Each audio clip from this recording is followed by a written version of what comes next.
Hello, my name is Taylor Bradley, and today I am going to be talking to you about a research that I conducted in my second year of education at Mount Royal. In order to start this research, I had to think of a burning question. The reason that I determined my burning question was because I was very interested in physical education and the health and well-being of elementary age students in terms of technology in the classrooms. I became interested in this topic because when I was in elementary school, I was a very active child. I was very involved in sports and being physical. This is why I was curious as to if this is the same circumstances for other children in elementary school. Then thinking about the vast growth of technology in our world, does it have a relation to the weight gain amongst elementary age students? Then I was able to develop a question to really answer my burning desire to learn about technology and the effect of weight gain on students. My question then became, does technology affect elementary age students in terms of their weight gain?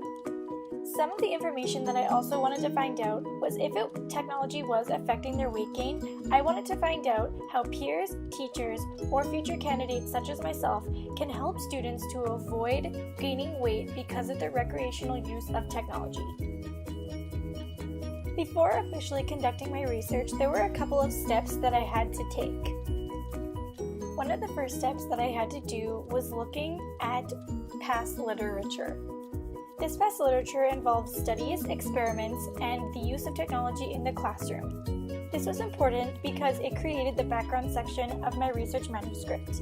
By reading this past literature, I was able to understand some of the studies and experiments that had previously been done and relate them to my own studies.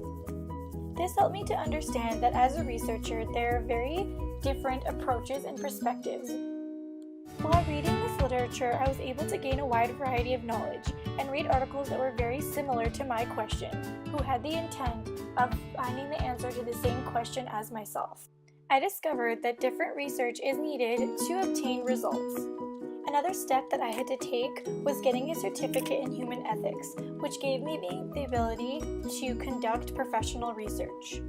By doing this, I had to take a look at all the professional responsibilities that were necessary in order to conduct a fair research.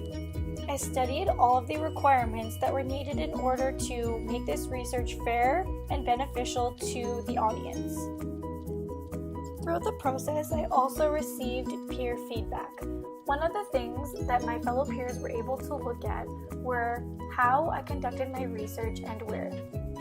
My research was conducted through a survey on Google Forms. I asked questions and sent them out to specific people. When sending out the survey, I made sure to let every participant know that it was volunteer only. No one was forced to do this survey. I also let them know that this was for my research only. There was no intentions of causing any harm. I also let them know that all results were anonymous and would not be shared. Before completing the survey, all participants had to agree that they were at least 18 years old. The survey was created through Google Forms and sent via webmail. The participants were not random. They were fellow teacher candidates, such as my classmates, friends, and peers. Other candidates were also people that were related to the field, such as other teachers or people involved in physical education.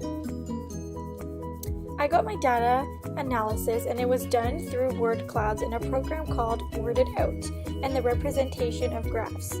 A very large benefit to using the Google Survey app was that I received my responses in a very organized Google spreadsheet and it facilitated the analyzing of responses. My results were split into 3 categories. A question that I asked in my survey was, do you find yourself using technology more often than you are active? I found that 7 said yes and 7 said no, both 36.8%. Then 5 responded most of the time, being 26.3%. I was curious to see if people found themselves using technology more than being active.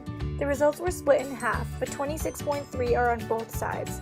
Looking at the results is interesting because the participants who answered yes to this question may be students who use technology to study and do homework. I then asked, do you exercise daily?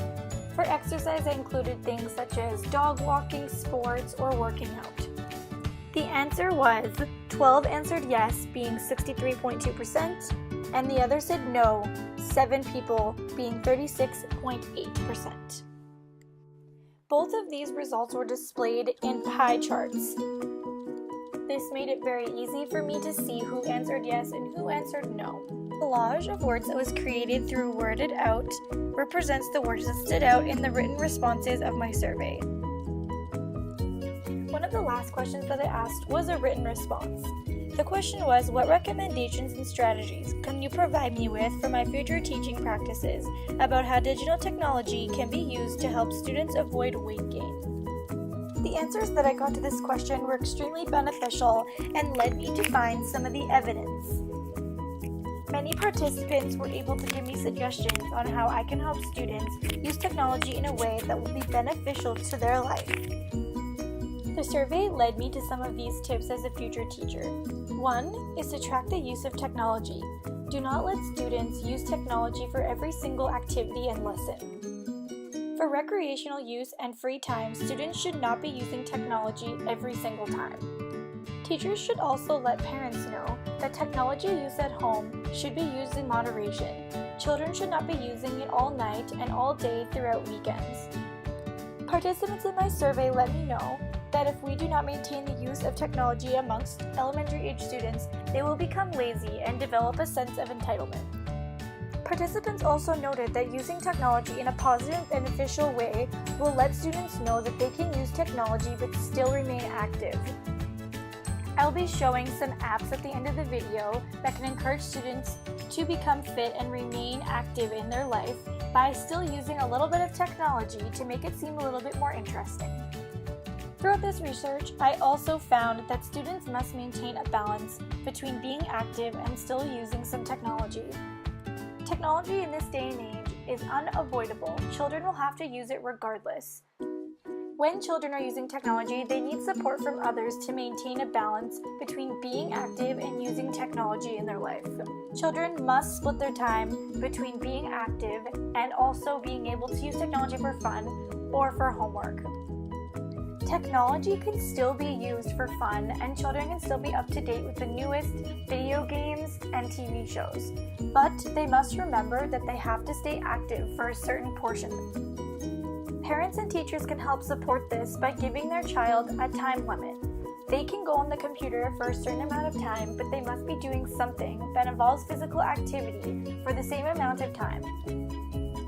Children love technology, so what better way to get them involved than by using an app? During the summer, I was a camp counselor, and children loved these kinds of workout apps where they could see different kinds of workouts and do them themselves. Other apps, such as Fitbit, get you involved in the technology world, but still allow you to view your activity.